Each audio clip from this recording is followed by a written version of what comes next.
How to withdraw BNB Beacon Chain from Trust Wallet. Hi everybody, welcome back to our channel. I am back with a new video.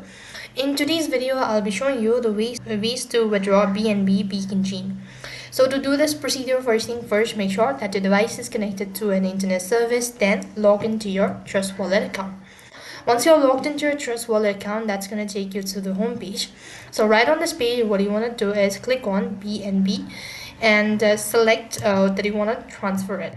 Now, next thing, when you open up the page, you could find two different options. So since you're withdrawing, click the send button. As you do it, so you'll be asked to enter in the domain name as well as amount and the memo.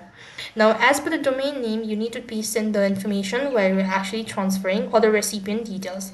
Now, let's say I'm going to transfer it to Binance. So I'm going to go ahead and open up the Binance application and then select BNB Beacon Chain.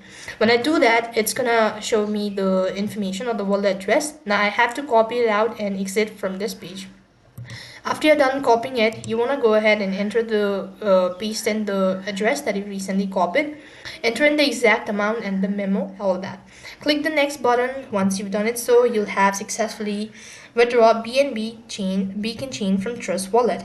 That's all for this video. I hope the video was helpful. Make sure to like, share and subscribe to our channel. Thank you for watching. See you in the next video.